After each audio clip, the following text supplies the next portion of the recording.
Je m'excuse pour le retard.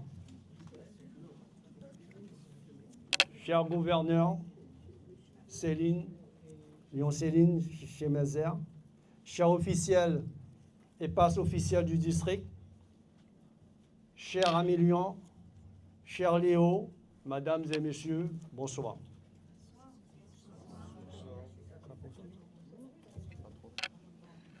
Je suis Jean-Yves Will, président du Lions Club de la Guyane Doyen. Bienvenue à cette conférence organisée pour la Semaine de l'Environnement. Cette année, notre Lions Club a choisi à mettre en lumière une geste simple mais essentielle. Le recyclage. En Guyane, chaque tonne de déchets triés, c'est autant de ressources préservées et moins de pollution pour notre forêt amazonienne. Recycler, c'est transformer nos déchets en nouvelles chances pour la planète. Et tant que Lyon, l'environnement est l'un de nos 8 clauses mondiales. Il y a un besoin, il y a un Lyon. Et le besoin aujourd'hui, c'est agir pour réduire notre empreinte. Je remercie tous les amis Lyon mobilisés, nos partenaires et vous tous ici présents. Votre engagement prouve qu'elle semble un peu changer les habitudes. Servons notre planète, servons la Guyane. 8 serres. Je vous remercie.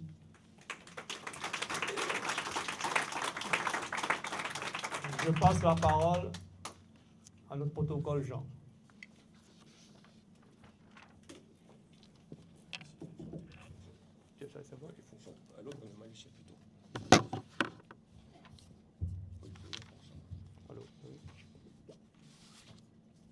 Chers amis, bonsoir. Cher Céline Fretzer, Schwelzer, gouverneur du district, Schmelzer, je suis désolé. Cher PDG Marilyn Hussein Youssouf, cher PDG Evelyne Okoulion, cher PDG Gloria Kingston, chère présidente de région Mireille Kellett, bonsoir. Bonsoir également à M. Victor Joseph, conseiller municipal de Rémy-Armand-Joly, M. Joël Allen, conseiller municipal de la même ville, chers officiels et pastes officiels de district, de club, chers amis Lyon, cher Léo, mesdames et messieurs, une nouvelle fois, merci de votre présence. Maintenant que les choses un petit peu sont faites officiellement, je passe la parole au maître des cérémonies, Yves Prévost, qui est le président de la commission environnement du district 63 d'Antilles Guyane française. Yves, merci président. Merci cher ami Jean, chef de protocole. Le protocole étant établi, bonsoir à tous. Alors, c'est avec beaucoup de plaisir que je vous accueille ce soir dans le cadre de notre semaine de l'environnement. Si nous sommes réunis ici aujourd'hui, ce n'est pas seulement pour parler d'environnement. C'est surtout pour mettre en lumière celles et ceux qui agissent concrètement ici sur notre territoire. En Guyane, nous avons la chance d'avoir des associations engagées, des femmes et des hommes qui chaque jour œuvrent pour recycler, valoriser nos déchets et préserver notre environnement. Cette conférence est importante car elle permet de donner de la visibilité à ces actions, de mieux les comprendre et surtout les soutenir. Ce soir, vous allez découvrir des solutions qui existent. Elles sont locales et elles méritent d'être connues et accompagnées. Je vous invite donc à être attentifs, curieux et échanger avec nos intervenants. Merci à tous pour votre présence et votre engagement. Alors, je vous explique un peu le déroulement de notre soirée. Nous allons commencer par la présentation de M. Hautebourg, M. Emmanuel Hautebourg, président de l'association Les Bouchons d'Amour, que je vais vous présenter immédiatement.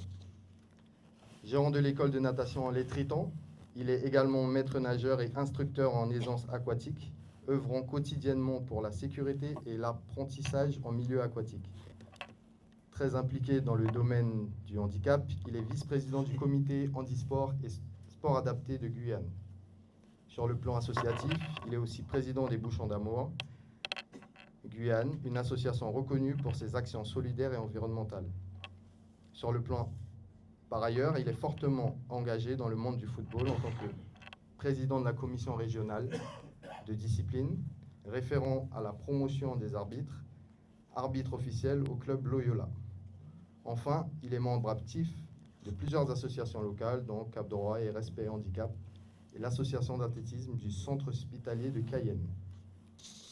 Nous allons donner la parole à...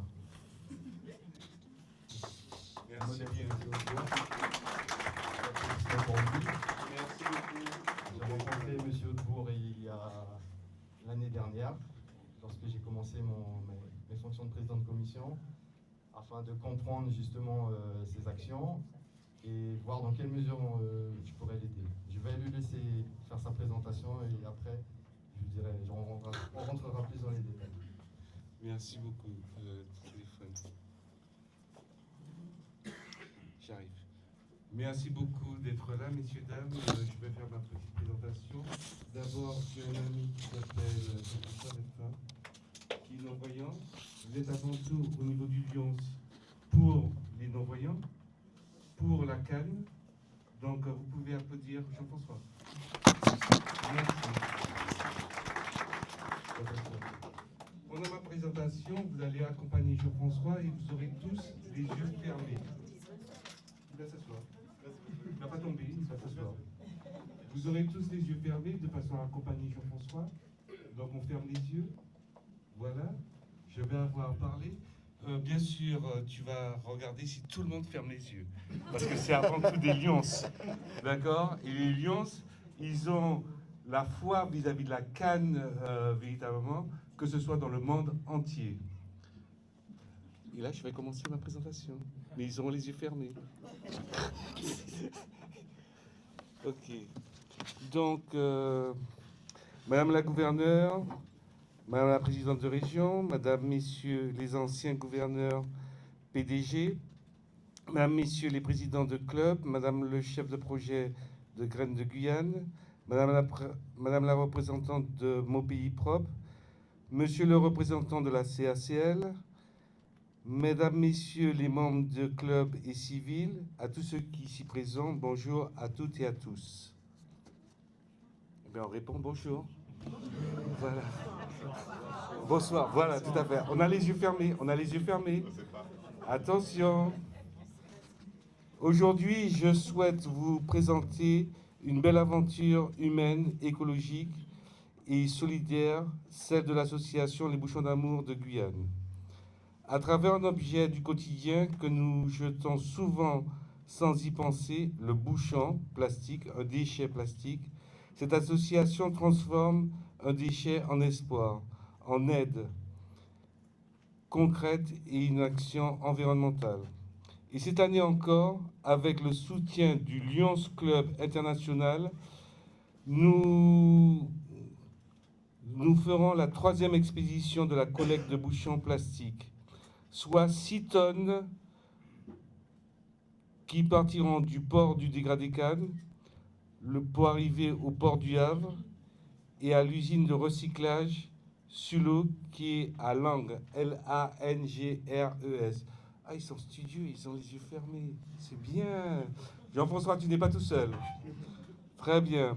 Et cette année encore, avec le soutien du Lions Club International, nous mènerons la 3e expédition de collecte de bouchons plastiques, soit 6 tonnes, comme je l'avais dit. Qui sont les Bouchons d'Amour? C'est vous, messieurs, dames. C'est une association reconnue en France, créée pour collecter les bouchons plastiques et les revendre pour être recyclés. L'argent de cette collecte sert ensuite à financer du matériel pour les personnes en situation de handicap, les équipements spécifiques, des aménagements de logements ou de véhicules et parfois des actions humanitaires. En Guyane, cette mission prend encore plus de sens car elle unit les habitants, les écoles, les entreprises, les collectivités, les associations autour d'un projet concret et utile. Chaque bouchon devant donc qui représente un symbole, protéger la planète, aider son prochain. Pourquoi collecter des bouchons? Un bouchon plastique paraît insignifiant. Pourtant, il met des centaines d'années à se dégrader. Il pollue les sols, les rivières et les océans. Il peut nuire à la faune, mais une fois trié et recyclé, il redevient matière première. Il évite les extractions de nouvelles ressources, il réduit les déchets. Il finance des actions solidaires. C'est l'exemple parfait de l'économie circulaire. On récupère, on transforme, on réutilise, on aide. La mobilisation en Guyane, c'est la distance géographique qui rend souvent les projets logistiques plus complexes. Et pourtant, ces bouchons d'amour, ils viennent de Saint-Georges jusqu'à Apatou. Et tout le monde est mobilisé. Pourtant, grâce à la mobilisation locale, la collecte progresse chaque année. Des points de collecte sont installés dans les écoles, les commerces, les administrations, les associations, les entreprises planétaires, partenaires. Le Lyons a eu à mettre différentes bornes sur les centres commerciaux. Les habitants participent avec enthousiasme à ce type de collaboration. Cette dynamique prouve que même sur un territoire éloigné de l'Hexagone, la solidarité et l'engagement écologique sont très présents. La troisième expédition, c'est 6 tonnes de bouchons. Cette année marque une étape importante. Je remercie les doyens. Merci à toi, Yves, et toute ton équipe. Avec le soutien du Lions Club International, ces 6 tonnes de bouchons seront acheminées du port de Dégradé-Cannes de Guyane jusqu'au port du Havre, puis vers l'usine Sullo à Langres, nord-est de la France. Cette opération représente un défi logistique, une coopération entre territoires, un engagement environnemental concret, une preuve que chaque geste local peut avoir une portée nationale. 6 tonnes, ce ne sont pas seulement des bouchons, ce sont des milliers de citoyens mobilisés, des centaines d'heures de bénévolat, des actions futures financées, des tonnes de plastique sauvées de l'abandon. Le rôle du Lions Club, vous regardez les yeux fermés, merci messieurs, dames. Le Lions Club International, fidèle à ses valeurs de service et d'entraide, accompagne cette action. Son implication permet de renforcer la logistique, de sensibiliser davantage le public, de créer des partenariats et de donner plus d'ampleur à l'opération.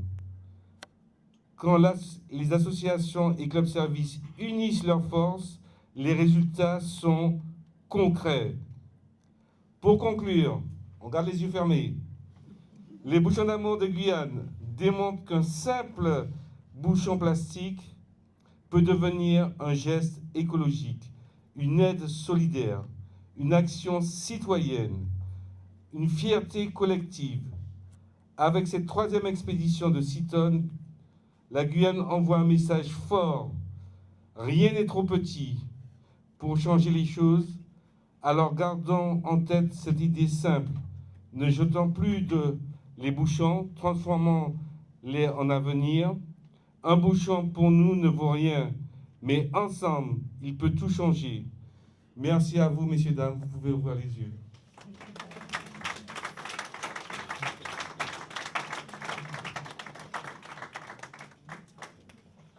C'est tout. Oui. Alors, je remercie Emmanuel pour la qualité de son intervention, mais on pourrait rajouter quand même une chose.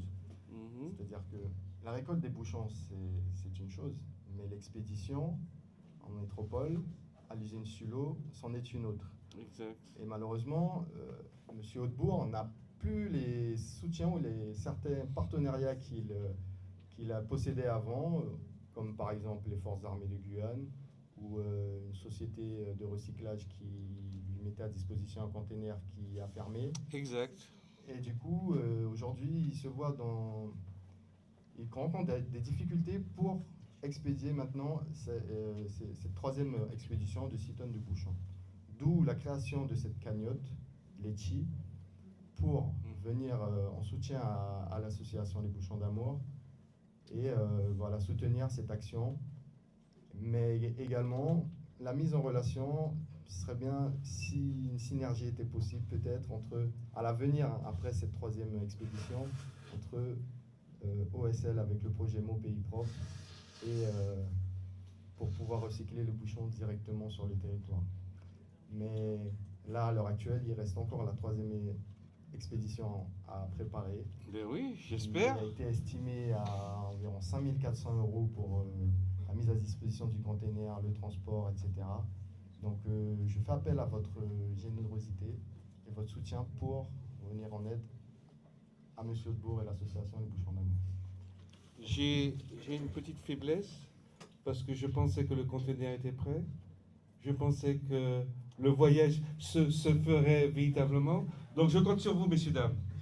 Vraiment, avec l'énergie des Lions, des Léos, je compte vraiment sur vous de façon à ce que cette cagnotte se mette en place parce qu'on a besoin de vous. Il faut savoir que les 2 premières expéditions, vous avez peut-être connu Feu, un papa qui faisait le transport de métal, m'appelle et me dit je voudrais vous aider pour les bouchons. D'accord, je le vois. Il me dit un conteneur, c'est rien pour moi. J'ai plein de conteneurs, c'était métal recyclage. Il est mort, il est décédé il y a 2 ans ou l'année dernière. Je dis mais pourquoi tu fais ça?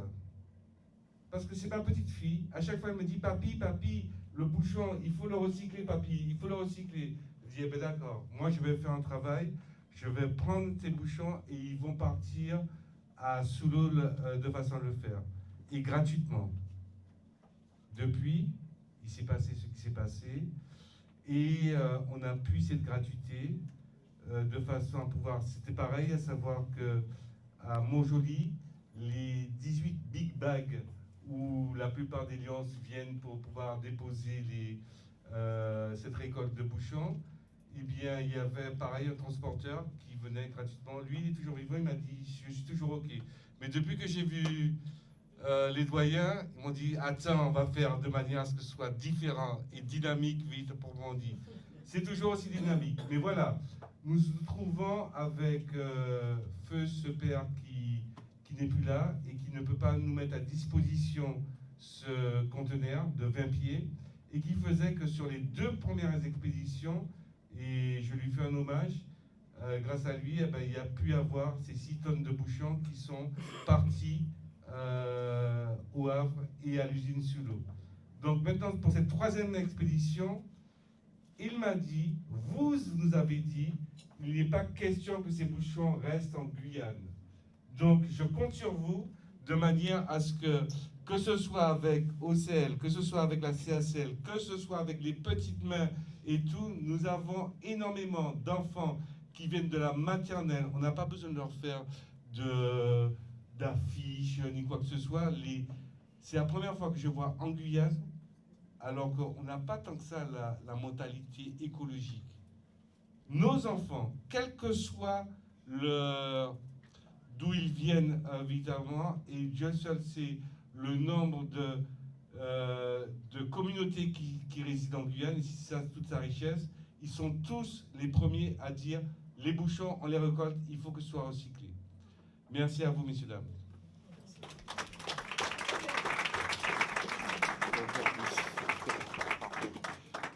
Merci bien. Merci encore à toi, Emmanuel.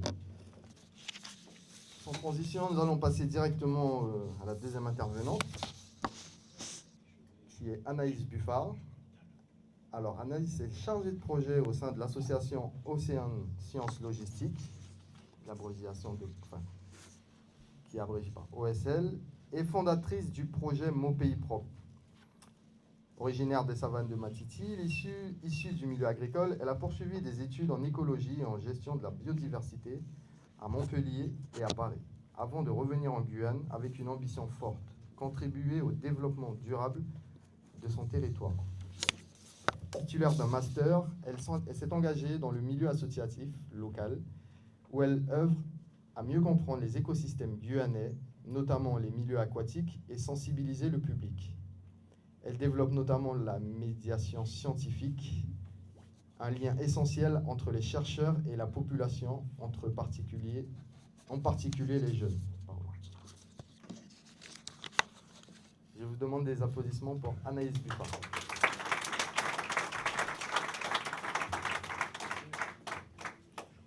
Bonsoir, merci beaucoup. Je te laisse la place.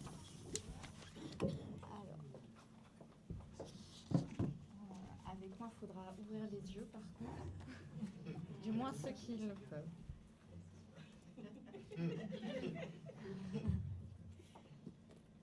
Ah, c'est éteint. Je crois qu'il s'est éteint.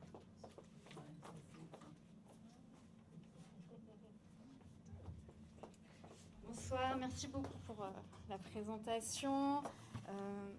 Mesdames et messieurs, en vos qualités et postes, je m'arrêterai à ça pour les présentations. Je vous remercie beaucoup pour l'organisation de cette soirée et pour votre participation à toutes et à tous.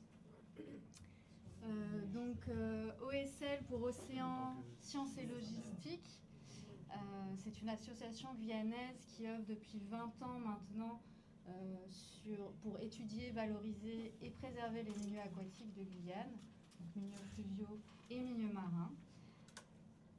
Ah, ne vous endormez pas. Donc pour atteindre cet vaste objectif, on organise nos propres expéditions scientifiques en milieu guyanais. Toutes les photos que vous voyez là sont bien en Guyane. Au large, l'eau est bleue et on y voit tout ce qui s'y cache un petit peu plus. Donc on organise ces missions. On a aussi tout un volet pédagogique avec plusieurs programmes sur des thématiques transversales autour de l'eau, de l'océan, de la biodiversité et bien entendu des déchets, avec leur impact sur l'environnement et sur la santé humaine. Ça va être le gros sujet de ce soir pour moi. L'origine de l'association, elle a d'ailleurs lieu sur cette thématique-là, les déchets. Donc, l'idée d'OSL est née quelque part dans l'océan Atlantique entre le Sénégal et la Guyane. Vous connaissez peut-être cette fameuse course Rame Guyane, à laquelle a participé l'un de nos fondateurs, Patrick Dexon, au début des années 2000. Et également notre présidente actuelle, Salomé Castillo, qui a fait partie des premières femmes à participer à cette course il y a une dizaine d'années maintenant. Tous deux ont croisé de nombreux déchets sur leur route entre le Sénégal et la Guyane. Et c'est là que la question s'est posée il y a 25 ans maintenant. D'où ils viennent, où ils vont et quels sont leurs impacts. Alors aujourd'hui, on en parle beaucoup des déchets plastiques et c'est tant mieux. On est bien plus informés, sensibilisés, mais il y a 20 ans, c'était un sujet assez novateur dans la société et même dans la communauté scientifique. Donc forcément, on les voit, ils sont un peu partout autour de nous, ils sont même omniprésents dans notre quotidien avant d'être des déchets, les emballages plastiques, ce fléau pour l'environnement qui commence d'abord leur voyage souvent au bord des routes, au bord des poubelles parfois qui débordent un petit peu et qui voyagent comme ça de milieu aquatique en milieu aquatique, des berges du Maroni jusqu'aux petites criques au fin fond de Makouria, on en retrouvera partout. Leur course finit, bien entendu, dans le dernier exutoire qui est l'océan. C'est comme ça qu'est née les premières expéditions d'OSL, les expéditions 7e continent, à la recherche de ces concentrations de déchets dans les océans. Vous devez connaître cette dénomination qui est bien connue maintenant, qui donne sens au fait que ce sont des vastes étendues de concentration de déchets. Il faut savoir que 80% des déchets que l'on trouve dans l'océan proviennent du continent. Donc ce sont les nôtres en partie. Et ces déchets, forcément, ils vont avoir un impact important sur la faune, avec des enchevêtrements, étouffer les animaux. Et en fait, ils proviennent des zones terrestres et vont rejoindre les océans en suivant les courants marins que l'on voit ici sur cette carte. Et ils vont être de plus en plus concentrés dans les différents gyres. Donc il y a ces zones de concentration, il y en a dans chaque océan, et notamment dans l'océan Atlantique, donc le nôtre qui borde la Guyane, et en particulier avec deux gyres, le gyre de l'Atlantique du Sud et le gyre de l'Atlantique du Nord, où il va y avoir des grandes concentrations de plastique. Alors il ne faut pas s'imaginer toujours un vaste continent où on peut marcher dessus, c'est aussi beaucoup de microplastiques qui vont en fait se dégrader et former une espèce de soupe tout au long de la colonne d'eau jusqu'à tomber dans les profondeurs et vont rester là des dizaines, cinquantaines, centaines d'années, plusieurs centaines d'années et avoir un impact tout au long de ce temps-là. Donc, bien entendu, en Guyane, on a aussi notre propre production de déchets. Alors, certes, on n'est pas nombreux, mais on en trouve toujours.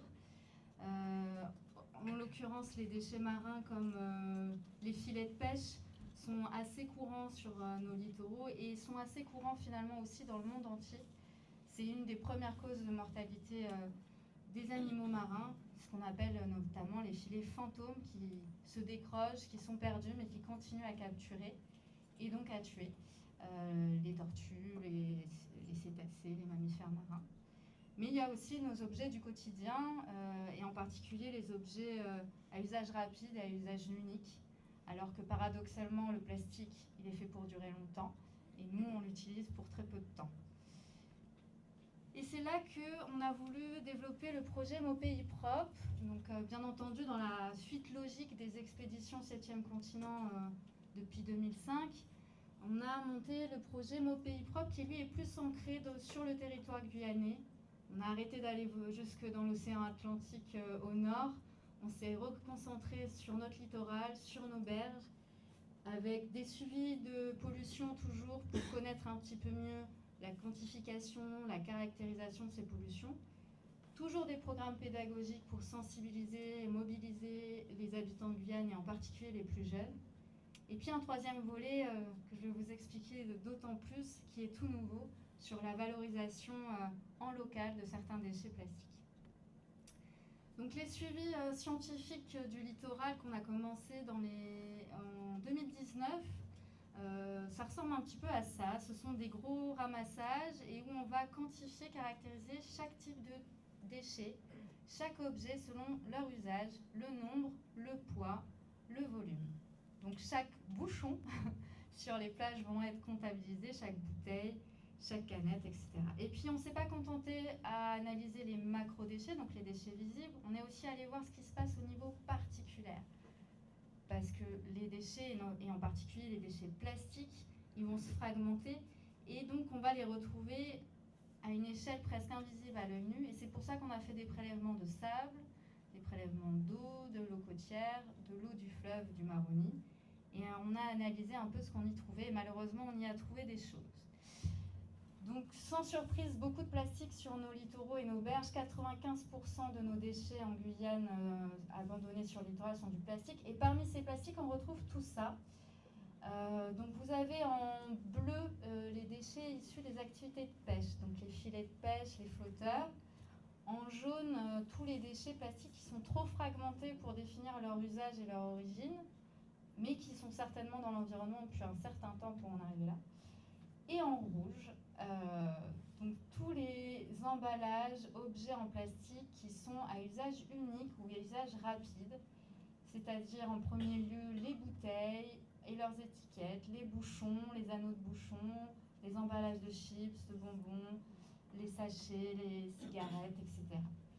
Et donc ça, c'est en effet assez paradoxal dans notre société, c'est qu'on a transformer du pétrole, qui est une ressource particulièrement difficile à transformer pour en faire un objet, mais on a réussi, c'est un exploit technique. Ça en fait un matériau qui est particulièrement intéressant, parce qu'on peut en faire plein de choses, il dure très longtemps, il est très résistant. Mais ce qui est un petit peu étonnant, c'est qu'aujourd'hui, on finit par l'utiliser pour tout et n'importe quoi. Et notamment pour des objets ou des emballages qui vont durer très peu de temps. Mais qui par contre vont durer très peu de temps dans l'usage, mais qui vont durer très longtemps dans l'environnement et très longtemps aussi nous impacter nous-mêmes. Et c'est bien là où on voit que c'est omniprésent dans notre quotidien. Et avant même que ça devienne des déchets, ça nous intoxique nous-mêmes, notre santé, de par les composés chimiques qui sont dans les plastiques. Parce que non seulement c'est issu du pétrole et transformé à partir du pétrole, mais en plus de ça, au moment de la fabrication du plastique, on rajoute de nombreux additifs pour donner la couleur, la résistance, le petit côté brillant, etc. Et ces additifs-là, ça peut être des métaux lourds, ça peut être des substances chimiques particulièrement toxiques. Et donc on intoxique notre environnement lorsque ça devient des déchets mal gérés, mais on intoxique aussi notre propre société, notre propre population tout au long de sa vie. Et parmi ces déchets-là, donc je vous disais, on a les bouteilles, les déchets à usage rapide, donc, et on a mis en avant donc, les flotteurs en polystyrène. On a beaucoup de flotteurs en polystyrène, l'image en haut, qui sont fragmentés, et les filets de pêche. Et c'est ces deux aspects-là qui nous ont particulièrement intéressés, nous, au SL, parce qu'on s'était dit qu'en termes de levier d'action pour les plastiques à usage unique et rapide, on allait d'autant plus renforcer notre sensibilisation, nos programmes pédagogiques. Et pour ce qui est des filets de pêche et des flotteurs, là, on s'est creusé un petit peu la tête depuis plusieurs années pour essayer de trouver des solutions adaptées au territoire et à ce secteur d'activité. Et on a mis en place un projet, donc la suite de Mon Pays Propre, avec des solutions concrètes qui pourraient à la fois répondre aux besoins vis-à-vis des filets de pêche. Donc là, vous avez le visuel un petit peu ailleurs aussi dans la salle, mais c'est juste pour vous expliciter à quel point ces emballages et ces objets peuvent durer particulièrement longtemps dans l'environnement. On voit que le polystyrène dure au minimum 80 ans une fois qu'il est abandonné, et les filets de pêche jusqu'à 600 ans. Donc pendant 600 ans, ils vont continuer à potentiellement capturer, impacter la faune marine. Et puis donc il y a la capture accidentelle, comme cette tortue-lutte sur nos plages, qui malheureusement arrive assez souvent de se faire capturer par des enchevêtrements de filets. Donc c'est pas volontaire par des pêcheurs, mais soit le filet se décroche, soit c'est de la pêche illégale, soit il revient de même très très loin et elle se retrouve coincée. Et puis il y a cet aspect-là des plastiques. Il y a cet aspect-là des plastiques. Ce que vous regardez là, c'est pas de la neige, on dirait presque, mais c'est du plastique en vue microscopique. Donc c'est très joli, mais c'est très alarmant aussi. Les petites fissures qu'on voit, c'est finalement en fait le début de la fragmentation du plastique, qu'on ne voit pas forcément à l'œil nu, mais avec les UV, avec le temps, et particulièrement en Guyane avec les sacrés UV qu'on a, ma peau en sait quelque chose, le plastique va commencer à se casser en petits morceaux, d'abord à une échelle à laquelle on ne voit pas, et puis petit à petit, de manière de plus en plus importante. Et c'est comme ça qu'on va retrouver ces fragments de plastique un peu dans l'eau du fleuve du Maroni, dans l'eau de nos eaux côtières, et bien sûr dans les gyres au milieu des océans, là où il n'y a personne, et pourtant il y a nos traces du passage sur Terre. Et puis ces microplastiques, ils vont s'infiltrer dans la chaîne alimentaire des milieux aquatiques, que ce soit les milieux d'eau douce ou les milieux marins. Donc les petits animaux, les petits crustacés, crevettes, les petits alevins de poissons vont finalement absorber ces plastiques sans même s'en rendre compte. Et eux-mêmes vont être consommés par des poissons un petit peu plus gros, par d'autres animaux, qui vont eux-mêmes être consommés par des carnivores, des dauphins, des poissons carnivores, des gros poissons tels que par hasard, la coupa, les requins, et bien entendu, tout en haut de cette chaîne alimentaire, on s'y trouve. Nous sommes les plus grands prédateurs. Et la solution, elle n'est pas uniquement d'arrêter de manger du poisson, malheureusement, parce que ces plastiques-là, ils sont omniprésents, ils sont présents dans tout le cycle naturel de l'eau. Et ils vont avoir un impact sur l'environnement, de par le fait que c'est une ressource épuisable, le pétrole. En ce moment, malheureusement, on le sait de manière assez violente. Avant même que le plastique arrive jusque dans nos mains, c'est une entreprise de fabrication qui est polluante et énergivore. Polluante parce que ça va amener beaucoup de pollution dans les gaz au moment de la fabrication, et énergivore parce que pour pouvoir transformer le pétrole et craquer les molécules polymères, il faut énormément d'énergie, il faut monter très très haut en température plusieurs fois de suite. Donc bien sûr tout ça, ça contribue au dérèglement climatique. Et le plastique, une fois dans l'environnement, il est particulièrement fort aussi pour transporter des espèces invasives. Je ne sais pas si vous avez remarqué, mais sur la photo de la bouteille en plastique sur la plage de Montabo, il y avait des petits coquillages fixés sur cette bouteille tout à l'heure. Et typiquement, c'est exactement comme ça. Ça fait office de radeau et de continent en continent, les espèces peuvent se propager. Et le souci, c'est qu'il y a des espèces qui ne sont pas adaptées dans certains milieux et qui peuvent devenir invasives et prendre la place des autres, qui elles sont endémiques. À côté de ça, il y a la dispersion des toxines dont on a parlé, qui va forcément amener à une diminution de la biodiversité. Et je vous disais, c'est pas fini, parce que ce microplastique, il est présent partout dans l'environnement, parce que nous-mêmes, nous l'utilisons partout dans le monde. Il est dans notre quotidien depuis notre plus jeune âge, en tout cas pour les plus jeunes d'entre nous. Et malheureusement, on le retrouve dans l'eau des bouteilles, en particulier si c'est des bouteilles qui ont été congelées, décongelées, mises au soleil. On va retrouver beaucoup de fragments. Et malheureusement, les chercheurs ont réussi à trouver du microplastique dans le sang, dans notre propre sang, dans certains échantillons de population, et parfois même dans les fœtus. Avant même d'être né, l'humain est déjà contaminé en toxines issues des plastiques.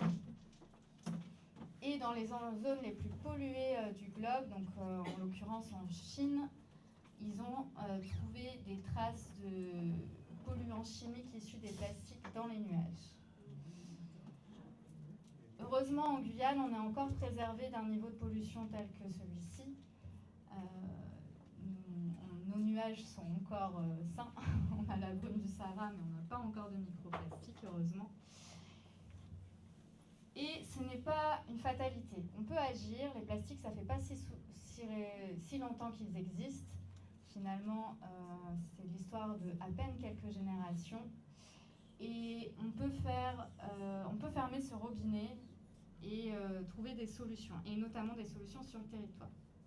Je voulais juste vous rappeler que les impacts sur l'environnement, ça va forcément avoir des impacts sur notre propre santé. Les plastiques, je vous parlais des espèces qui peuvent rester accrochées, faire office de radeau, ben malheureusement ça fonctionne aussi avec les virus et les bactéries. Et donc ça peut transporter, faire voyager aussi certaines maladies.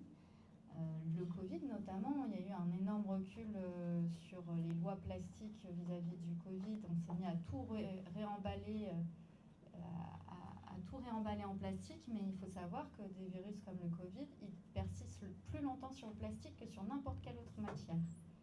Donc en fait, ce n'était peut-être pas une bonne idée. Et puis les déchets, de manière générale, quand ils ne sont pas bien gérés, ils vont amener des cafards, des rats, etc. Et ça nous transmet potentiellement des maladies. La leptospirose, notamment, est en train de monter en flèche en Guyane.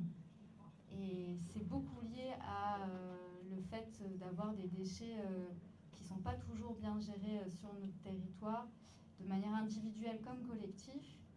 Bien sûr, on a les déchets qui peuvent aussi contenir de l'eau et donc amener à des gîtes larvaires qui vont développer des moustiques. Et là aussi, il y a un lien avec les maladies. Je voudrais faire aussi une parenthèse sur les déchets très dangereux comme les batteries et les piles, qui sont beaucoup présents dans les milieux aquatiques de Guyane, notamment dans le fleuve du Maroni. C'est très alarmant parce qu'on a des champs de batteries entiers qui sont les pieds dans l'eau. Et malheureusement, c'est une pollution qui est parfois invisible, mais les contenus chimiques de ces batteries, ils ont des fortes conséquences sur la santé, notamment avec des maladies comme le saturnisme, qui est très présent sur Maripasoula. Et les déchets plastiques, je vous en parlais, ils ont des composés toxiques, et ces composés toxiques, ça va être ce qu'on appelle à la fois des polluants organiques persistants, donc c'est des polluants qui vont rester dans le corps, que ce soit des animaux marins ou le nôtre, et pas uniquement dans l'intestin, ils vont passer la paroi de l'intestin et contaminer potentiellement nos organes. Et ce sont aussi, attention au deuxième mot qui fait peur, des perturbateurs endocriniens, c'est-à-dire qu'ils vont dérégler complètement notre système hormonal. Donc atteindre à nos reins, potentiellement amener, participer à des développements de cancer comme ceux de la thyroïde ou du cancer du sein, et aussi avoir un impact sur la fertilité et certains troubles neurologiques. Donc bien sûr, ce n'est pas les seuls, hein, on a d'autres polluants qui peuvent participer à ça, mais parfois on a un effet cocktail encore plus important. Donc après ce très sombre tableau, ne partez pas maintenant parce que c'est là que tout peut changer. Ce n'est pas une fatalité comme je le disais, on a des solutions à l'échelle mondiale, à l'échelle collective, il y a des choses qui se passent, il y a des traités internationaux, il y a des lois en place, et il y a des choses au niveau local aussi que l'on peut développer. La Guyane, c'est un territoire plein d'opportunités de développement économique, social et environnemental. Et ça passe par différents types de solutions. Vous les connaissez déjà, j'imagine. Les fameux refuser, réduire, réutiliser, réparer, recycler. Et moi, j'ai rajouté informer, sensibiliser, aménager encore mieux, nettoyer et signaler.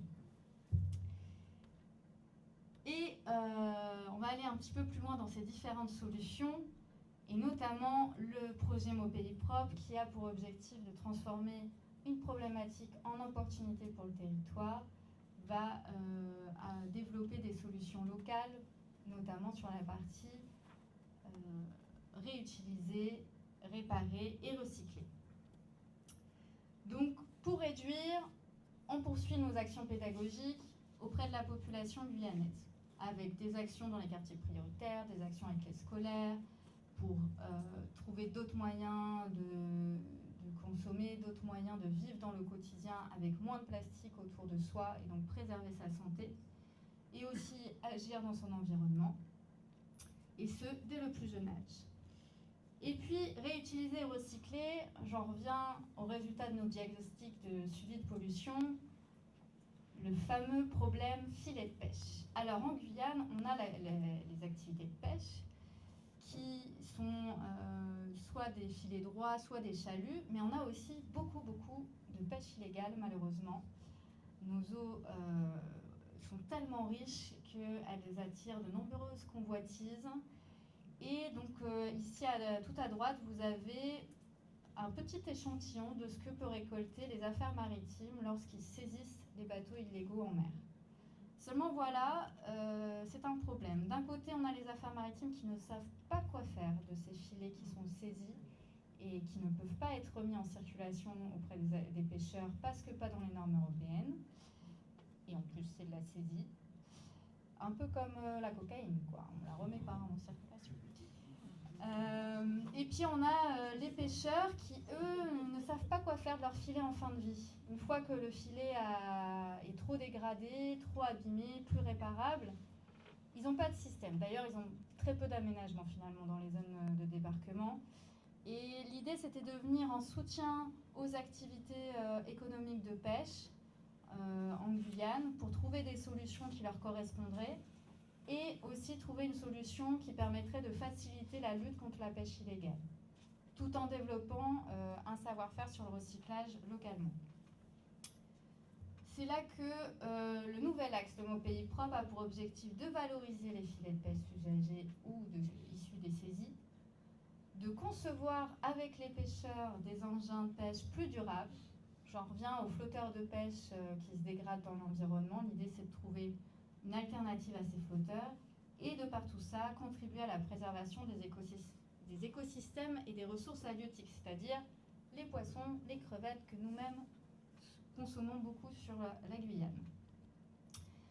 Donc on part sur deux solutions: réutiliser les filets, notamment les filets saisis par les affaires maritimes qui sont en très bon état, mais qui ne peuvent pas être utilisés en pêche. Il y a plein d'autres moyens de les utiliser. Et là, je fais un appel à tout le monde sportif aussi présent dans la salle. On peut l'utiliser autour des terrains sportifs, on peut l'utiliser en agriculture. Le projet a à peine démarré qu'on a déjà mis à disposition des filets à des éleveurs et agriculteurs qui ne demandaient que ça. Bon, j'avoue, j'avais quelques portes. Et ça peut aussi servir en aménagement, en artisanat. En tout cas, il y a beaucoup de demandes sur le territoire. Plutôt que d'importer des filets neufs, réutiliser et préparer, aménager au mieux les filets pour qu'ils soient utilisés sur le territoire. Et puis les recycler en écomatériaux. Alors ça, on s'est lancé dans un challenge technique. Moi, je viens normalement de la science, de la biologie, la biodiversité. Donc autant vous dire que je ne suis pas une ingénieure en recyclage du tout. Mais on a voulu quand même tester ce qui était possible à notre échelle. Et pour ça, on a été un petit peu accompagnés au début. On a eu la chance, quand on a monté le projet et qu'on a voulu savoir ce qui était possible techniquement, d'accueillir l'escale du bateau Plastic Odyssée, donc, qui en ce moment même a fini son tour du monde des solutions de recyclage low-tech de par le monde. Et on a pu tester pas mal de choses à bord. On a fait notamment cette fameuse première barre en plastique recyclé et filet de pêche, qui est un peu notre premier prototype, le premier d'une longue série. Parce que maintenant, ça y est, on a mis en place notre recyclerie low-tech. Donc low-tech, c'est l'inverse de la high-tech, c'est-à-dire qu'on n'a pas besoin d'être ingénieur, j'en suis la preuve. On n'a pas besoin de s'y connaître en recyclage. Et surtout, on est sur des machines qui ne coûtent pas trop cher, qui sont réparables, et ça c'est particulièrement important en Guyane, peu énergivores, et ça c'est particulièrement important pour nos valeurs, et qui peuvent être très adaptés à notre échelle. Et du coup, ça nous fait une petite unité de recyclage, un peu comme si on était des artisans du recyclage. Et dans cette recyclerie, on a plusieurs étapes. La collecte, bien sûr, la collecte et le tri. Parce qu'on n'a pas un plastique, il y a plein de plastiques et forcément il faut les différencier. Et d'ailleurs, pour les différencier, il faut parfois les analyser pour être sûr de leur composition, pour pouvoir mettre en place la suite du procédé. Il y a toute l'étape de découpe, et pour les filets, ça peut être particulièrement fastidieux, de lavage, relavage, etc. Et broyage, séchage avant de passer à l'extrusion. Donc l'extrusion, vous allez voir, je vais vous montrer chaque étape. Ça nous permettra de vraiment retransformer la matière en un autre objet, un nouveau produit éco-conçu, 100% déchets recyclés et 100% made in Guyane. Et comme ça, la ressource reste au territoire guyanais, elle ne repart pas ailleurs et on réduit son impact fortement. Donc cette recyclerie, elle est basée à la fabrique du dégrade à Dégrade-les-Cannes. Et en termes de matière, on a nous aussi un petit peu un travail avec des bouchons parce qu'on fait le lien avec nos projets pédagogiques. Donc il y a des écoles qui nous transmettent des bouchons pour pouvoir notamment tester avant de s'attaquer au filet. Il fallait quand même quelque chose d'un peu plus facile à recycler. Je peux vous dire que ça y est, ça fonctionne sans problème avec les bouchons. Donc là, c'est l'école de Sainte-Thérèse qui a été la première à nous donner des bouchons triés par couleur. Et d'ailleurs, en passant, je remercie fortement certains membres du Lions Club ici présents pour tous leurs dons de bouchons qui nous ont permis de tester plein de choses déjà. Et puis la collecte de filets, bien entendu, auprès des affaires maritimes, mais aussi des professionnels de la pêche. Donc là, on a par exemple une année de bouts de chalut de la société SPGS au Larivot qui ne sait pas quoi faire de ça. Donc ils sont bien contents qu'on peut les recycler. Donc la partie tri se passe parfois de manière très fastidieuse parce que il faut reconnaître les différents types de plastique. L'analyse en partenariat avec un laboratoire du CNRS et du CIRAD. Donc là en l'occurrence on a analysé certains morceaux de filet parce que bien entendu les filets ils peuvent avoir des compositions différentes. Et ces compositions sont très importantes pour la suite du procédé parce qu'en fonction du type de plastique, on ne va pas avoir les mêmes températures de fusion. Et donc on ne peut pas tous les mélanger. Et bien entendu, il y a des plastiques plus faciles que d'autres à recycler. Là, c'était notre premier gros découpage manuel. Alors ça ne va pas durer parce que c'est très très long. Mais on a trouvé, enfin on est en train de mettre au point un peu une machine sur mesure avec un de nos fournisseurs qui serait une déchiqueteuse à filet, qui serait dans la même idée, low-tech, réparable, facile à utiliser, etc. Donc on espère pouvoir investir dans cette machine cette année. On attend qu'elle soit finalisée et qu'elle traverse l'océan. Et ça sera fabriqué par un de nos fournisseurs qui est basé dans l'Hexagone et qui fabrique eux-mêmes les machines qu'on utilise avec du matériau 100% français. Le bac de lavage qui est actuellement en train d'être modifié pour faire un système de mécanisation avec un espèce de mitigeur. Et je vais amener l'atelier à vous avec des petites vidéos qui vous montrent un peu comment ça se passe. Ici, on a notre mini broyeur pour les bouchons. Donc ça ne sera pas pour les filets, mais uniquement pour les bouchons. Donc ça nous donne du broyat comme vous voyez en bas. On a notre extrudeuse. Donc c'est cette machine-là qui permet, avec différentes cellules, je vous fais voyager, hein, ça va bouger un petit peu. On met les broyats de plastique et avec différentes cellules de résistance qui vont monter à 200 degrés, le plastique va fondre. Avec une vis sans fin, ce plastique va pousser jusque dans le moule que vous avez vu juste à gauche. Donc voilà, là c'est nos températures de fusion. Là c'est le bout de l'extrudeuse où on a notre pâte de plastique qui sort comme une pâte de dentifrice finalement. Et ici on a notre moule qu'on a enlevé là juste pour faire la petite photo. Et avec ça, on peut faire les formes qu'on veut. Nous, on est parti sur des planches et des tasseaux. Donc ça nous donne ce matériau. On peut s'amuser avec les couleurs aussi, vous voyez. Là, on est sur des planches et des tasseaux 100% bouchons plastique recyclés. Et ça nous permet aussi finalement de développer cette technologie qui est à la fois innovante et à la fois très simple. Du recyclage low-tech et on espère bien pouvoir former de nombreux autres acteurs sur le territoire et que plein de petites unités pourront voir le jour, notamment dans les sites isolés et pouvoir ainsi garder les ressources sur le territoire.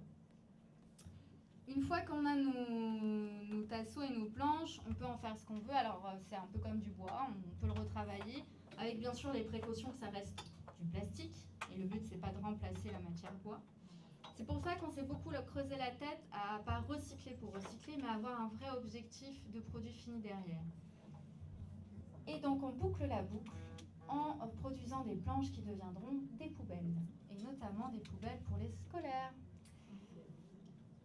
ou les bureaux, ou les communes, mais en priorité forcément les scolaires, parce que bien entendu, ça fait longtemps qu'on travaille dans les collèges, les écoles, et on voit bien qu'il y a un petit manquement. Alors ils ont tous les grands bacs, et notamment les bacs jaunes, etc. Mais il manque cruellement de petits bacs pour les cours d'école, pour les classes. Et là, ils pourraient même eux-mêmes finalement participer à la fabrication d'un propre poubelle. Donc ça, c'est en cours. Normalement, dans l'année, on aura nos premiers prototypes finalisés, étant donné qu'on a déjà quasiment toutes nos planches. Et on n'oublie pas l'objectif pêche. Ceci est un flotteur de pêche et ce qu'on souhaiterait, c'est du coup développer la technologie pour pouvoir recycler les filets et en faire des flotteurs adaptés aux besoins des pêcheurs. Donc on travaillait avec eux sur un cahier des charges pour que ça puisse correspondre à leurs besoins et ainsi remplacer les flotteurs polystyrène qui sont eux très polluants, très attractifs pour les tortues aussi, qui sont attirées par eux et qui vont finalement se retrouver dans les filets. Et ça n'arrange ni les tortues ni les pêcheurs. Et ça permettrait aussi du coup d'avoir des flotteurs qui durent beaucoup plus longtemps dans le temps, dans leur utilité, parce que les flotteurs polystyrène, malheureusement, au bout de quelques mois, on les retrouve, abandonnés sur les plages, en fragments, etc.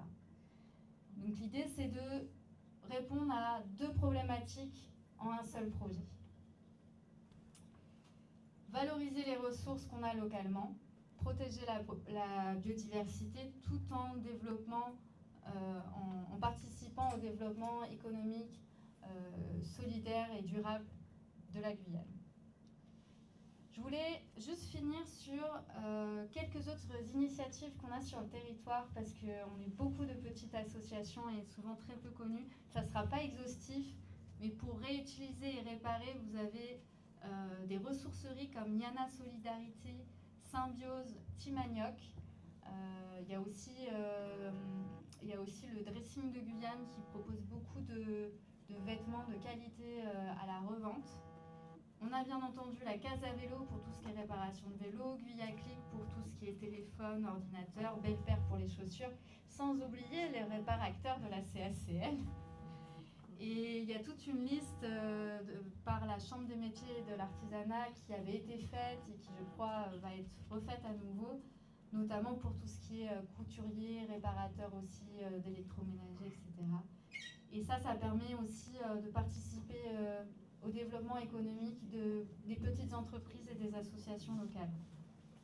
Le nettoyage, on en parlait, il y a un nettoyage prévu ce samedi, avec ce dimanche, encore mieux, il fera peut-être plus beau, avec Guyane Plage Propre.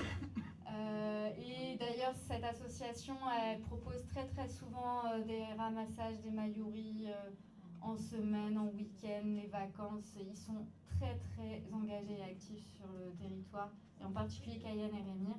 Nous aussi, on propose de temps en temps, mais beaucoup moins. C'est plus sur des journées thématiques ou avec les scolaires. Et puis, signaler les dépôts, les encombrants, les décharges illégales. Ça, vous pouvez tout à fait utiliser l'application Sentinelle de la Nature Guyane, qui permet de cartographier ces sites. Vous pouvez aussi utiliser, je pense que la CSL en parlera, l'application 601.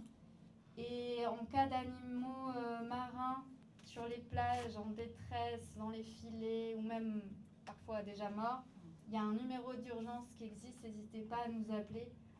Il y a tout un réseau qui se mobilise, et j'en profite parce que la saison des tortues a commencé, et malheureusement il y a toujours son petit lot d'échouage avec.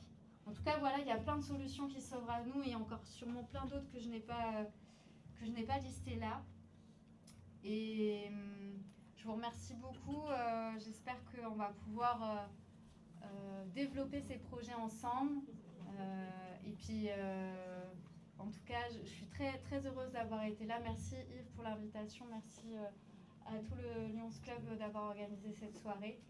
Ça nous permet de mettre en avant ce qu'on fait, parce qu'on ne sort pas toujours de nos plages et de nos ateliers.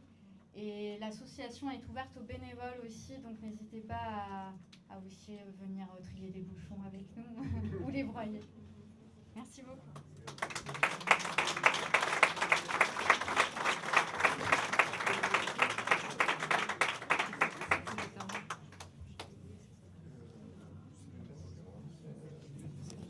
Alors, nous remercions Anaïs pour ce magnifique exposé, cette intervention.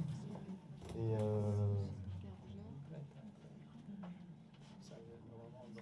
nous allons passer aux questions. Est-ce que des gens veulent intervenir, poser des questions à Anaïs?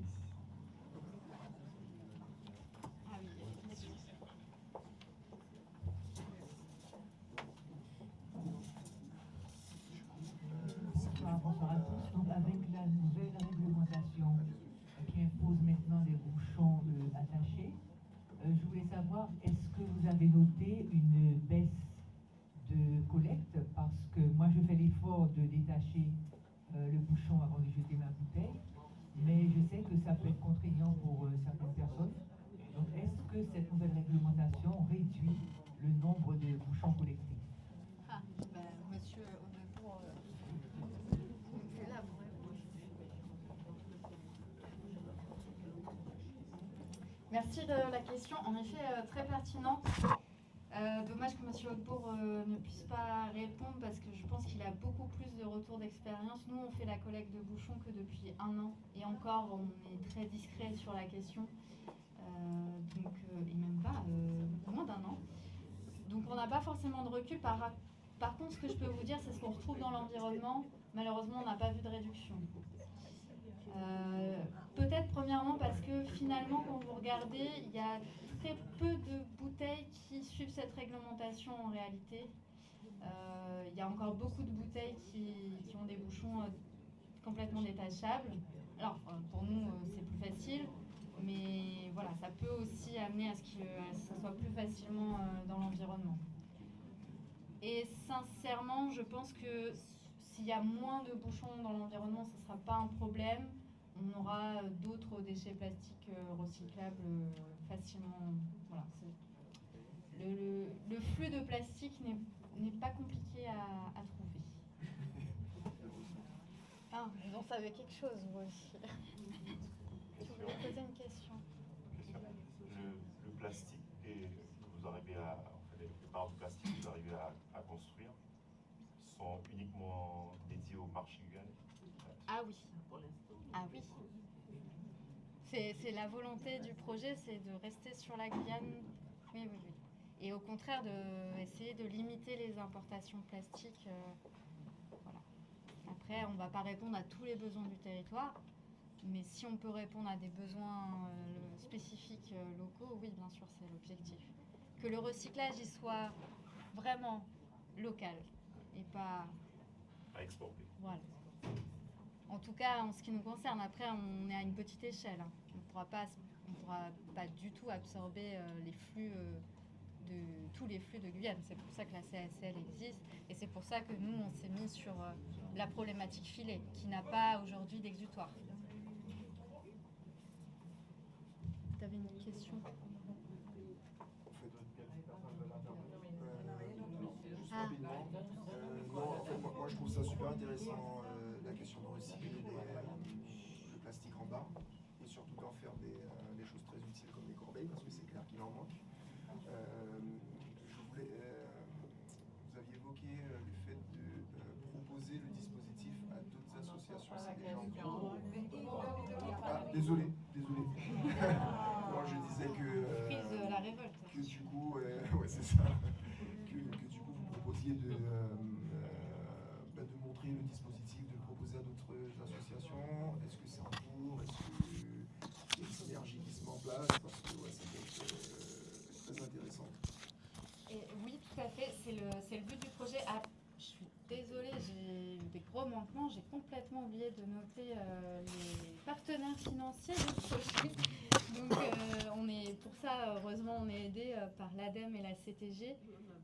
Bien entendu, on cherche des financeurs complémentaires, notamment pour la fameuse déchiqueteuse à filet. Mais oui, c'est l'objectif et c'était d'ailleurs une demande aussi de ces financeurs. Et nous, c'est dans cet objectif-là aussi. On pensait avoir un peu plus le temps de se faire la main avant, mais on est déjà en fait en train de faire des liens avec des structures de Saint-Laurent notamment, qui sont intéressées pour développer ça aussi. Et on a quand même un réseau associatif assez intéressant en Guyane et je pense qu'il y a plein de choses qui peuvent se développer, notamment dans l'insertion dans ce domaine-là. Et oui, on sera les premiers à pouvoir le partager. Actuellement, on propose surtout des ateliers à la journée pour découvrir le procédé et repartir avec un jeu de dominos 100% plastique recyclé. Alors ça claque pas pareil sur les tables, mais bon, vous l'avez fait vous-même, c'est pas mal. Donc ça c'est tout nouveau, ça permet un petit peu de découvrir, mais on voudrait mettre en place des vraies formations et surtout aider les porteurs de projets à dimensionner leurs objectifs et les besoins de leur territoire. Pas recycler pour recycler et pas non plus se placer là où il y a déjà une économie et un aménagement, une filière en place. Au contraire, être là où il n'y a pas suffisamment. Et pour ceux qui n'avaient pas entendu la réponse précédente à la question est-ce que c'est uniquement pour le territoire? Oui, je confirme, c'est uniquement pour le territoire. Le projet Mon Pays Propre a vraiment la volonté de faire en sorte que la ressource reste localement, en tout cas à notre échelle. Et il y a la possibilité aussi d'avoir des partenariats avec des entreprises qui elles-mêmes importent du plastique pour fabriquer des objets en Guyane. On sait qu'il y en a. On ne les a pas encore totalement approchés, on attend de bien maîtriser, mais l'idée, ça serait de peut-être les fournir en broyat plastique plutôt qu'ils les importent de l'autre côté de l'océan. Mais comme je disais, on ne pourra jamais absorber l'entièreté des flux de Guyane. Nous, c'est vraiment une petite échelle et c'est pour ça qu'on a des objectifs très précis en termes de flux et de produits.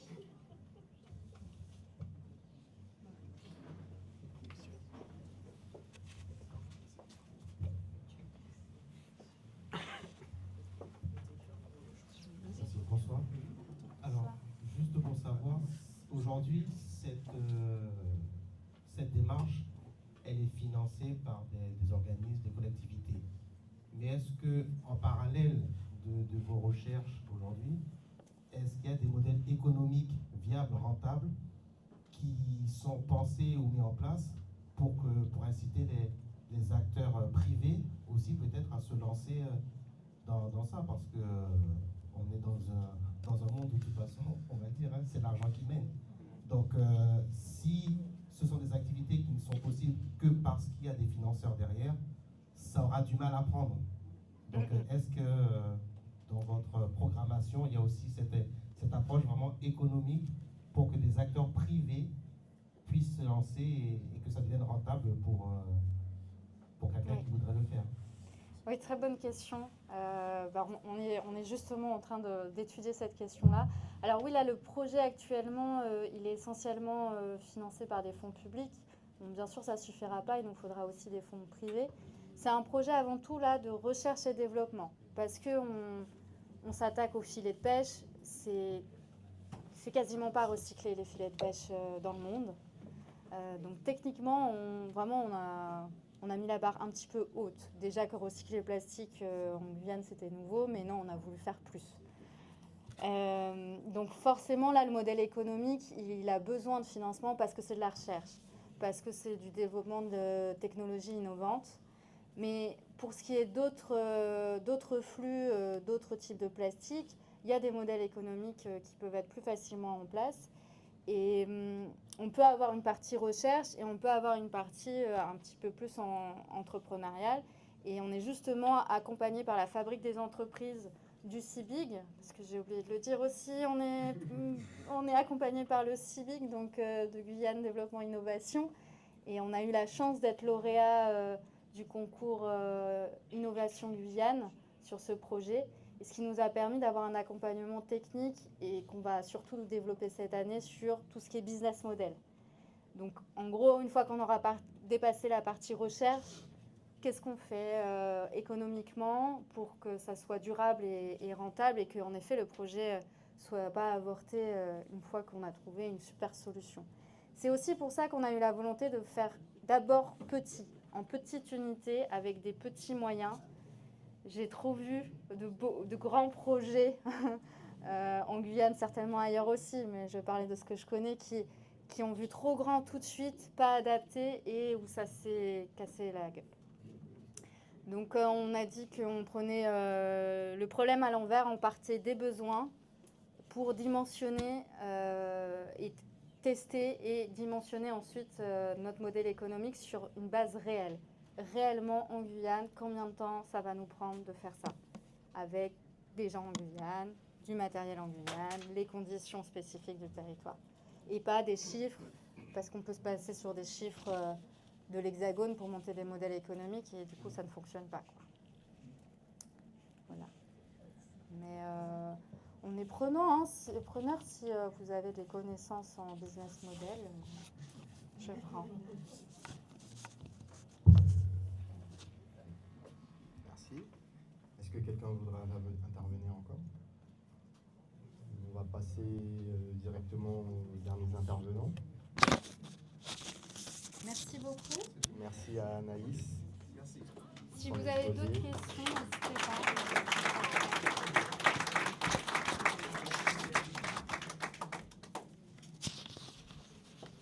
Maintenant, nous allons passer aux derniers intervenants.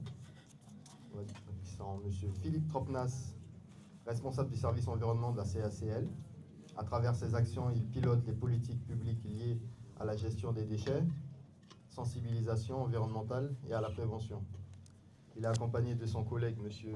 Yves Junior Raymond, qui collabore au sein du service environnement également. Il participe activement à la mise en œuvre des actions de terrain et des dispositifs de sensibilisation auprès du public. Donc, je laisse la parole à ces deux messieurs. Merci.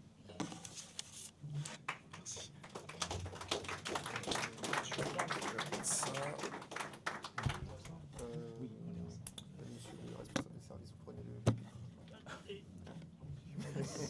Je fais défiler le truc pour toi si tu veux.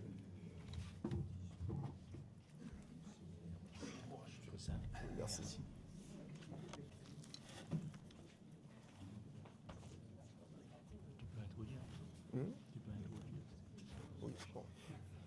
Oui, bonsoir à tous. Vous m'entendez tous? Oui, alors le temps que mon collègue se connecte, désolé, je suis pas très au fait du protocole. Bonsoir à tous les lions, bonsoir tout le monde. J'espère que vous passez une bonne soirée, que vous appréciez les présentations. Je vais juste apporter une petite correction. Donc mon collègue est responsable de la cellule prévention, donc vraiment les actions de sensibilisation au niveau du territoire de la CACL, donc des 6 communes du littoral. Donc Cayenne, Rémire, Matoury, Macoria, Montsinéry-Tonnet-Grande et Roura. Donc je lui laisserai détailler les missions qu'il mène dans sa cellule. C'est un gros combat. Et moi je suis responsable de la collecte des déchets ménagers. Je précise ménagers parce que ça a toute son importance. Parce que les déchets, c'est un vrai millefeuille, ça devient de plus en plus compliqué. On ne pourra pas rentrer dans le détail, sinon on passera des heures ici à parler déchets. Mais on essaiera d'être les plus concis, pédagogiques possible. Et n'hésitez pas si vous avez des questions. Voilà. Très bien. Alors, mon collègue a complété en fait la présentation. Et alors, on souhaite faire court parce qu'en fait on sait que c'est un sujet passionnant. Quand on commence à parler de déchets, il y a plein de questions. En fait, on va essayer d'aller rapidement pour vous laisser en fait. Ok, merci. Pour vous laisser un moment pour si vous avez des questions, on pourra répondre aux questions. Alors, on a voulu d'emblée parler de chiffres parce qu'en fait, au service environnement, on aime les chiffres. Vous m'entendez mieux? Non, je pense que c'est faux. Okay. Alors, on aime les chiffres. Là, on a pris en fait un extrait en fait de notre rapport parce qu'en fait chaque année on produit un rapport qui s'appelle RPQS et le sigle ne me vient plus. Mais en fait, chaque année, en fait, on produit ce rapport-là et on prend un extrait en fait, de ce rapport-là pour vous dire qu'en fait, que chaque habitant du territoire de la CACL produit en moyenne 509 kg de déchets par an et que sur le territoire de la CACL, on met à disposition, en fait, on aide les habitants à acheter des composteurs. L'année dernière, en fait, il y avait 220. En termes de tonnage de déchets valorisés en fait, sur le territoire, on est à 13 598 tonnes. Et on organise en fait à la fin de chaque année un marché qui s'appelle marché aux jouets et jeux d'occasion. Et l'année dernière, on a récolté 1,3 tonne de jouets. Et en fait, pour les maillots-riz, Anaïs en a parlé, on accompagne également en fait, les initiatives locales. Les associations, les individus qui souhaitent organiser en maillots-riz, on met à disposition en fait, le matériel nécessaire pour réaliser en fait, ces actions-là.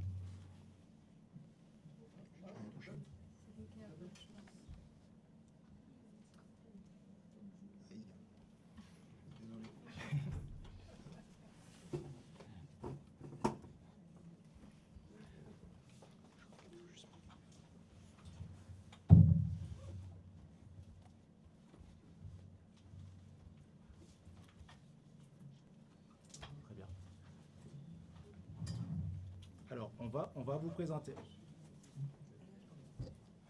On va vous présenter un petit bilan rapide en fait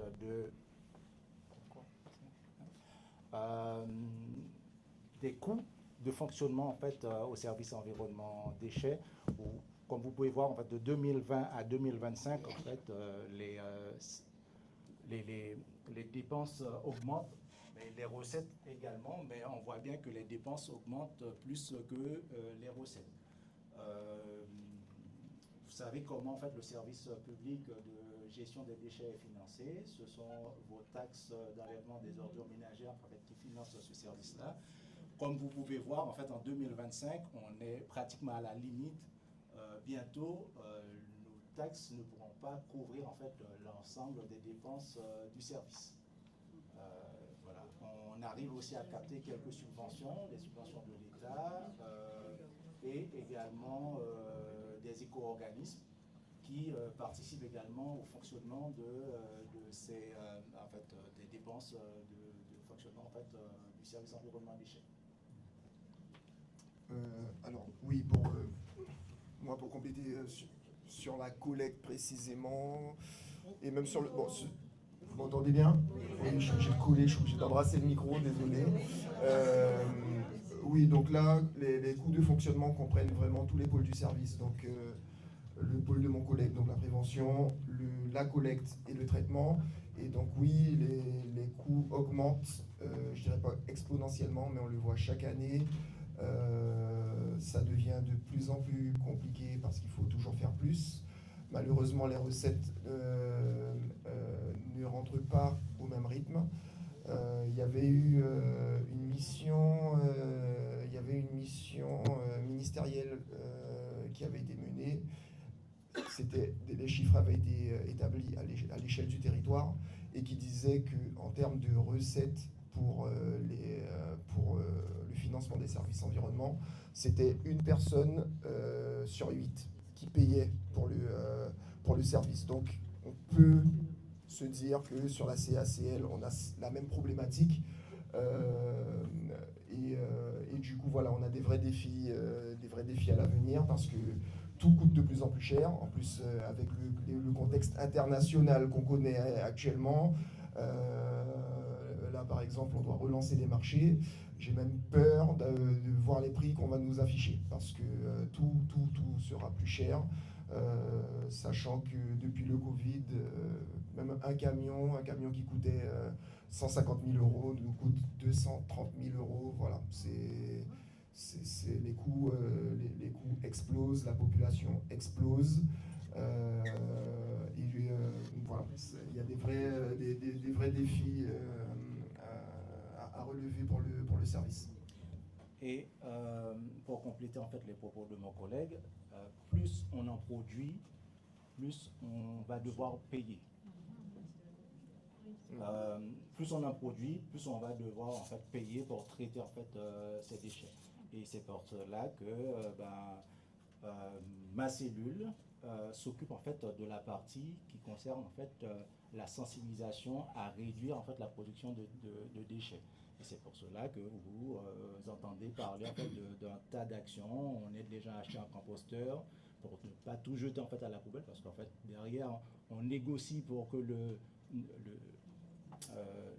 la TGAP en fait n'augmente pas, parce qu'en fait la TGAP c'est une taxe générale sur les activités polluantes. En fait, plus on envoie en fait des choses à l'enfouissement, plus on risque de payer. Si la TGAP en fait s'appliquait normalement, aujourd'hui en fait nos dépenses longtemps auraient explosé. Oui, juste faut savoir effectivement qu'on est sous dérogation depuis toujours, quasiment. Depuis toujours, on est sous dérogation pour ne pas appliquer effectivement cette surtaxe, puisque vous avez peut-être entendu parler de l'UVE, donc l'unité de valorisation de déchets, puisque c'est la top solution du moment.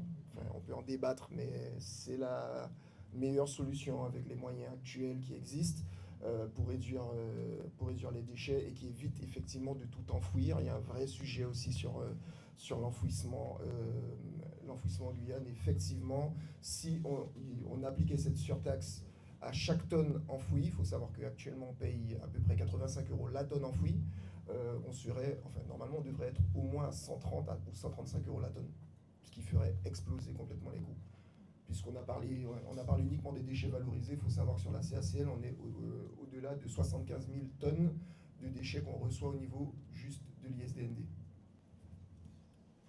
Alors, pour bien comprendre le service environnement déchets de la CACL, nous avons 3 cellules opérationnelles. En fait, la cellule prévention, on s'occupe essentiellement de la sensibilisation à l'environnement. On accompagne les porteurs de projets, on commence à sensibiliser les enfants dès leur plus jeune âge à l'école. On porte un programme pédagogique de sensibilisation à l'environnement, PPSE, dont Anaïs a été pendant un moment en fait l'animatrice. Voilà. Et on a une cellule collecte qui s'occupe de la partie pré-collecte, la mise à disposition des bacs, qui s'occupe également des marchés de collecte avec les prestataires, et une cellule traitement qui s'occupe en fait de tous les équipements de la CACL, plateforme de compostage, l'ISDND, les déchetteries, le centre de tri. ISDND, excusez-moi, c'est vrai qu'on a des formations professionnelles, c'est l'installation de stockage, plus communément appelée la décharge des maringouins.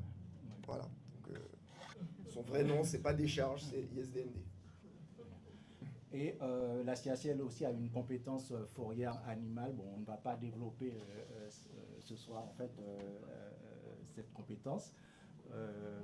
Voilà, on va continuer à parler déchets. Donc du coup, rapidement sur les compétences, donc effectivement la création de la CCCL à l'époque, donc il y a eu le transfert uniquement de la partie élimination-traitement, donc en fait tout ce qui allait en ISDND, au Maringouin, à l'époque c'était vraiment une décharge pour le coup, et en 2008 on a eu effectivement le transfert de la partie de la compétence collecte des mairies vers la CACL et ainsi que la fourrière animale. Et depuis 2012, l'obligation pour les EPCI, donc CCDS, CCEG, CCOG, CACL, d'avoir un programme de prévention sur les déchets ménagers et assimilés. Et ça, c'est la partie que mon collègue gère. Alors, pour bien comprendre cette partie-là, c'est que en fait, nous sommes sur un programme. En fait, notre programme doit être compatible avec un plan que porte la CTG. Il faut comprendre en fait cette partie-là.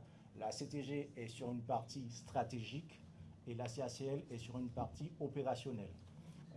La CTG va définir un peu en fait les grandes lignes, voilà. Et nous en fait, on va mettre en place en fait les actions permettant la réduction des déchets. En fait, comme mon collègue l'a dit, en fait, c'est une obligation en fait pour toutes les collectivités ou les établissements publics qui gèrent les déchets d'avoir en fait ce programme. Il faut savoir que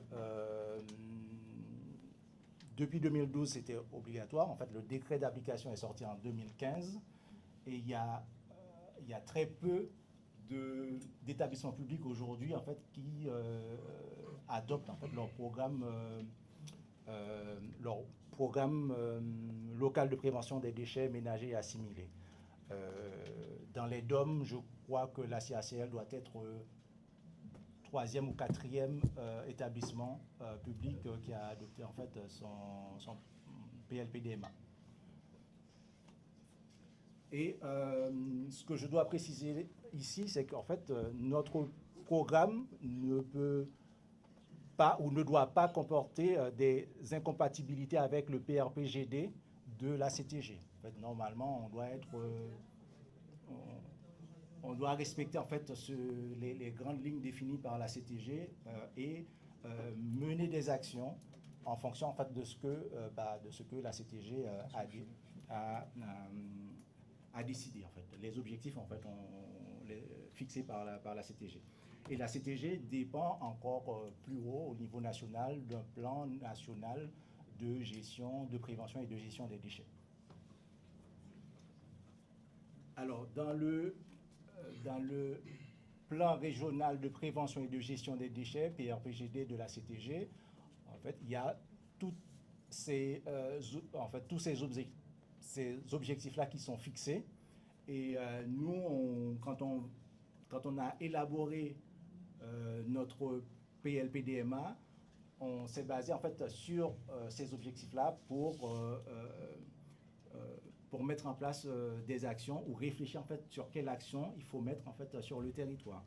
Après, il y a également dans ces objectifs-là des choses en fait qui ne sont pas forcément en fait de la compétence de la CACL. La CACL ne va pas forcément s'engager sur ces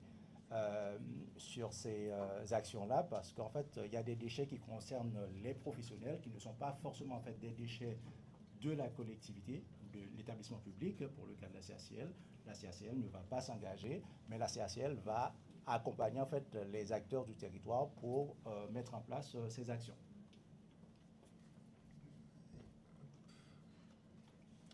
Ouais. Alors,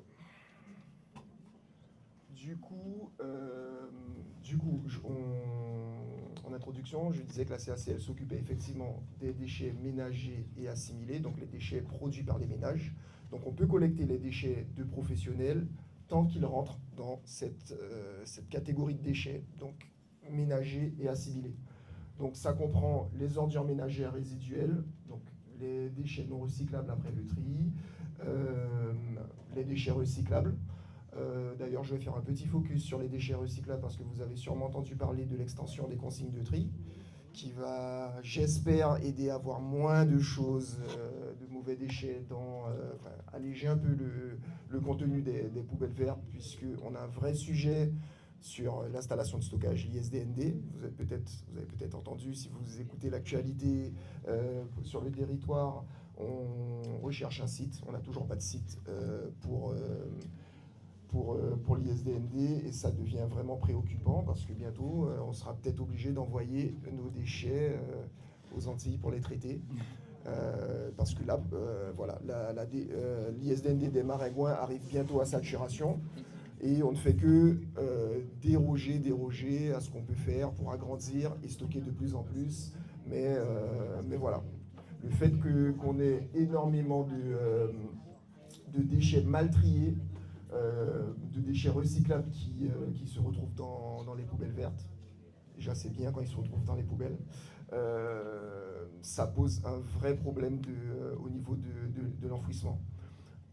En termes donc, au niveau des emballages, je disais, depuis le 1er janvier 2026, effectivement, il y a l'extension des consignes de tri, donc, qui concerne en grande majorité les plastiques. Donc, tous les plastiques peuvent aller dans votre poubelle jaune dorénavant.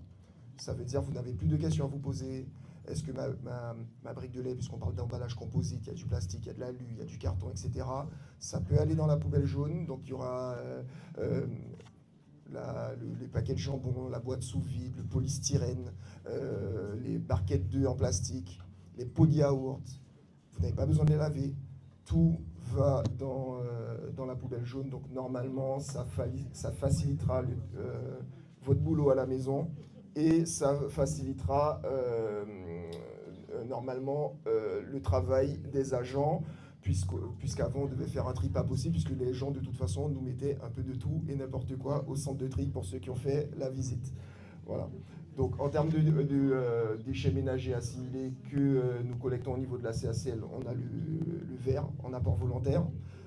Donc ce sont les bornes à verre que vous voyez un peu partout sur le territoire.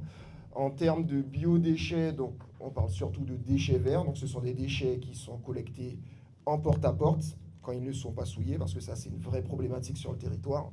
Malheureusement, on a encore trop de personnes qui présentent des déchets verts, d'une part sans respecter le calendrier, et la deuxième chose qui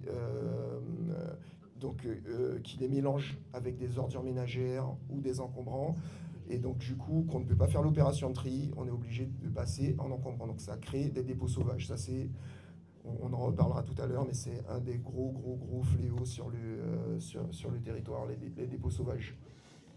Donc les déchets verts, qui peuvent être aussi au niveau individuel être compostés. Donc ça, c'est la cellule de Philippe Tropnas qui s'en occupe, puisqu'il y a une aide à l'achat aux composteurs individuels. Donc si vous avez un jardin et que vous n'avez pas de composteur, on vous invite à prendre contact avec nous. Et du coup, la collecte en déchetterie, puisqu'il s'agit de collecte mais en apport volontaire, puisque vous vous déplacez pour apporter les déchets, nous on invite fortement les personnes à utiliser les déchetteries. Donc j'avoue que malheureusement on n'en a pas assez sur le territoire. C'est maintenant que les choses se mettent politiquement en œuvre pour mailler le territoire. À titre de comparaison, je crois que sur la Martinique et la Guadeloupe, par exemple, ils en sont à 15 ou 16 déchetteries. Et nous, on en a 4. Alors 2 sur la CACL, mais au niveau de la Guyane, on doit en avoir 4 ou 5, je crois. 4. Voilà, donc on a beaucoup de retard. Et c'est vrai que c'est compliqué de demander à quelqu'un qui habite Montsinéry-Roura d'aller en déchetterie. Il y a des personnes qui font l'effort. Mais je le dis, hein, j'insiste, dans la mesure du possible, respectez le calendrier de collecte. Vous avez l'application 6 en 1, vous avez les calendriers de collecte qui sont disponibles pour avoir vos jours de collecte. Parce que, je parlais des dépôts sauvages, ça devient de plus en plus compliqué de respecter un calendrier de collecte quand on a